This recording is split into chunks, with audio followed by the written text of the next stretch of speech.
Toute l'année passa ainsi. Yvain s'illustra par de grandes prouesses en compagnie de Gauvin.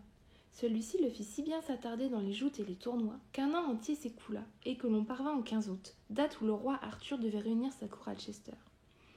La veille, Monseigneur Yvain avait remporté le premier prix dans un tournoi réputé.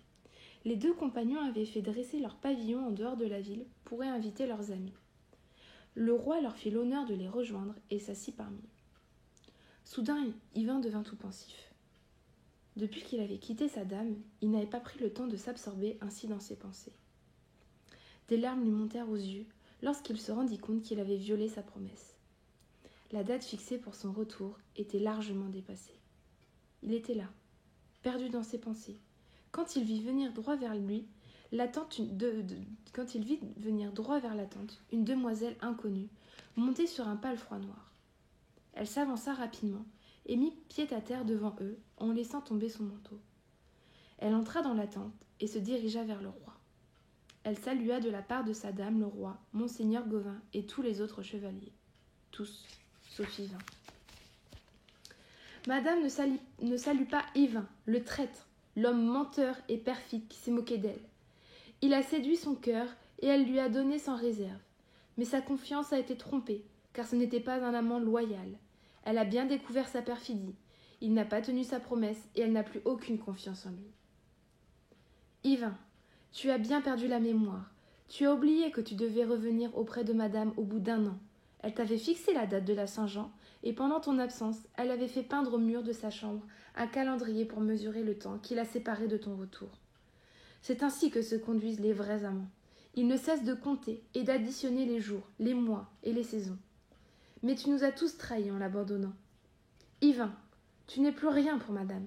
Elle te fait dire que tu ne dois plus jamais te présenter devant elle et que tu dois rendre l'anneau qu'elle t'a donné.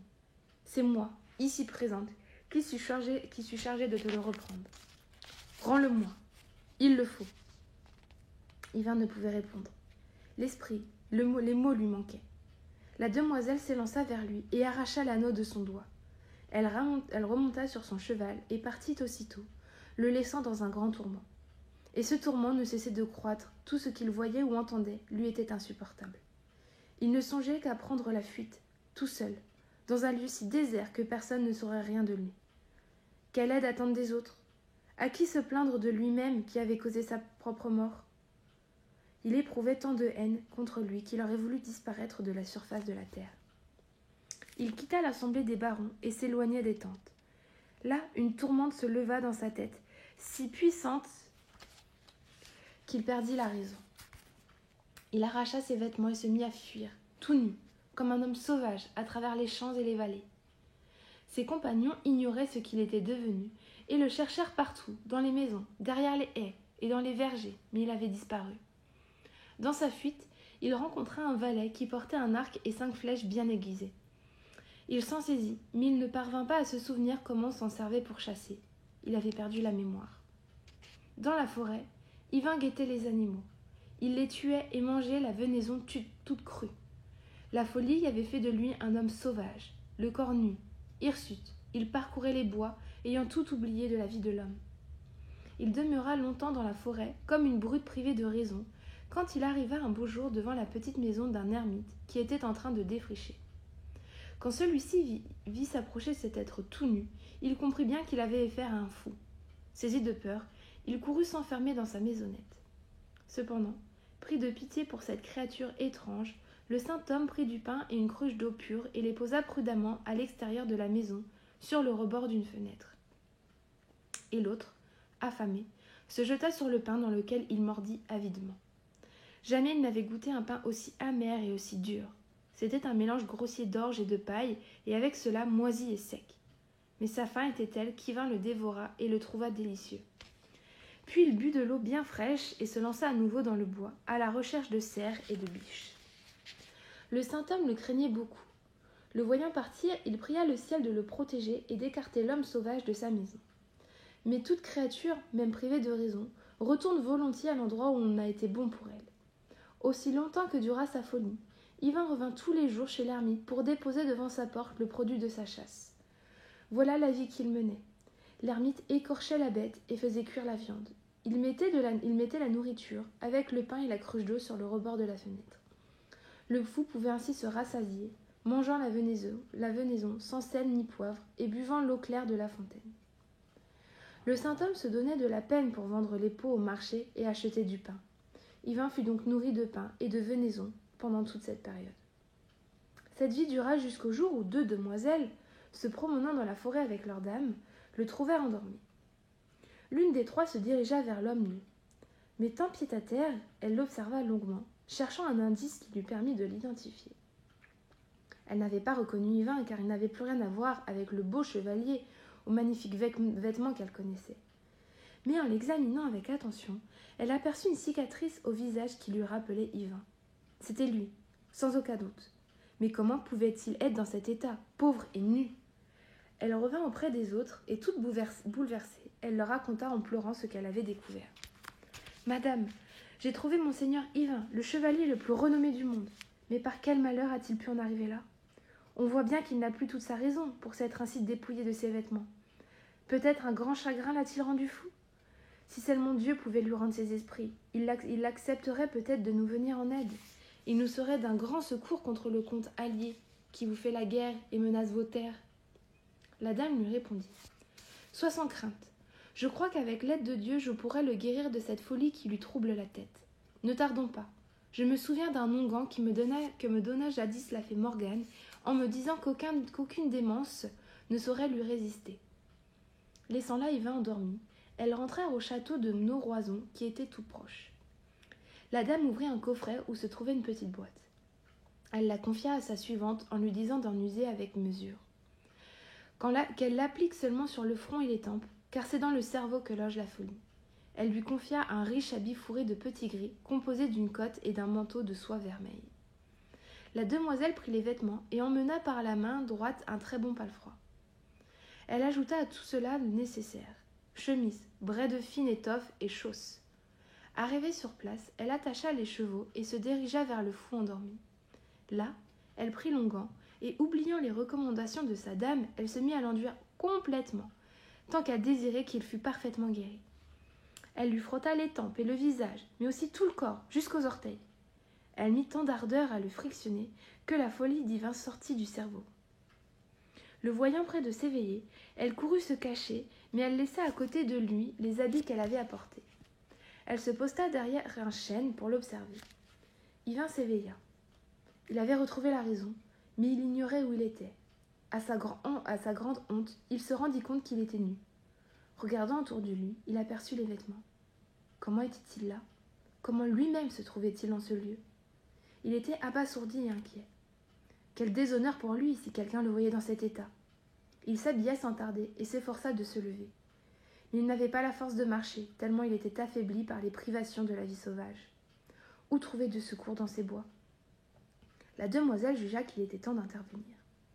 Elle monta à cheval et passa sur le chemin, comme si elle avait été en promenade. Il appela de l'aide et elle fit semblant de chercher d'où venaient ses cris. Il dut renouveler ses appels. « Demoiselle, par ici, par ici !» La jeune fille dirigea son palefroid dans cette direction. Elle voulait lui faire croire qu'elle ne savait rien de lui et ne l'avait jamais vu. C'était agir avec beaucoup de délicatesse. « Seigneur chevalier, que voulez-vous ? Avez-vous besoin de mon aide ? Ah, sage demoiselle, je ne sais comment et par quelle malchance je me suis trouvée dans ce bois. Pour l'amour de Dieu, prêtez-moi votre palefroid. »« Volontiers, Seigneur, mais accompagnez-moi là où je vais. »« Où donc ? » ?»« Hors de cette forêt, dans un château qui est tout proche. »« Dites-moi, demoiselle, cherchiez-vous de l'aide ? » ?»« Oui, mais je crois que pour l'instant, c'est vous qui en avez besoin. Vous n'êtes pas du tout en bonne santé. Il faudra bien vous reposer une quinzaine de jours. Prenez ce cheval que je mène de la main droite, et nous irons jusqu'à ce château. » Yvain ne demandait pas mieux. Ils s'en allèrent tous deux et arrivèrent à un pont sous lequel coulait une eau tourbillonnante et rapide. La demoiselle y lança la boîte d'onguents vide. Elle pensa qu'elle s'excuserait auprès de sa dame. En passant le pont, ce cheval avait trébuché et la boîte lui avait échappé des mains. Ils arrivèrent au château de Noroison, où la dame accueillit très aimablement Yvain. Elle fut bien mécontente, en revanche, quand sa suivante lui raconta son mensonge au sujet de l'onguent. C'était une grande perte pour elle. Elle donna cependant l'ordre de bien s'occuper d'Yvain. Les demoiselles firent de leur mieux pour soigner le chevalier. Elles lui donnèrent des bains, lui lavèrent la tête, le rasèrent et lui coupèrent les cheveux. Il en avait bien besoin, car cheveux et barbe étaient si longs qu'ils lui cachaient le visage. Il se reposa, mangea et but pour reprendre des forces. Tout ce qu'il désirait lui était accordé. Armes et chevaux furent également mis à sa disposition. Il demeura ainsi chez la dame de Noroison jusqu'à mardi, où le comte allié survint avec ses hommes pour incendier et piller. Les chevaliers du château s'armèrent pour riposter. Monseigneur Yvain était parmi eux. Il avait retrouvé sa vigueur et se comportait vaillamment. Se couvrant de son écu, il éperonna son destrier et abattit 4 assaillants à la suite. Ceux qui l'accompagnaient sentirent que leur hardiesse décuplée à le voir combattre ainsi. La mêlée était rude, et la dame était montée à sa tour pour voir l'affrontement. Il y avait des morts et des blessés parmi les siens, mais plus encore parmi ses ennemis. Monseigneur Yvain combattait un chevalier courtois, car il préférait amener ses adversaires à se rendre plutôt que de les tuer. Tous ceux du château étaient remplis d'admiration. Quel vaillant guerrier! Comme il fait plier ses ennemis! Il les attaque rudement, comme le lion affamé au milieu d'un troupeau de daims. Et tous nos chevaliers, comme les voilà intrépides à son exemple. C'est un vrai bienfait de l'avoir parmi nous, car sans sa présence, nos hommes n'auraient osé affronter l'ennemi. Voyez comme il se bat avec son épée. Le preux Roland, avec Durendal, n'aurait pas fait mieux. Il le couvrait d'éloges et commençait à retrouver l'espoir. Avec un tel défenseur, le comte allié pouvait être mis en déroute. Ils ajoutaient aussi que leur dame aurait bien de la chance si elle parvenait à garder auprès d'elle un tel chevalier. Il avait gagné leur cœur et ils auraient bien voulu l'avoir pour seigneur. Les assaillants, désemparés devant la vigueur de la défense, prirent la fuite. Monseigneur Yvain les poursuivit avec tous ses compagnons, enhardis par sa présence. À la fin, les fuyards épuisés faiblirent et furent taillés en pièces. Le comte allié voulut se réfugier dans une forteresse des environs, mais Yvain le rejoignit tout près de l'entrée et s'empara de lui. Il exigea sa reddition.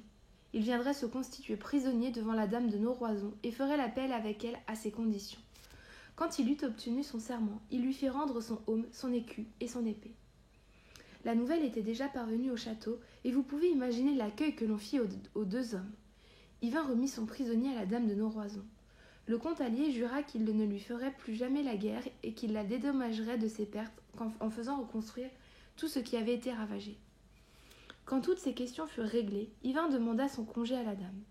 Elle l'aurait volontiers gardé pour faire de lui son époux et le seigneur de tous ses biens, mais il voulait repartir sans attendre.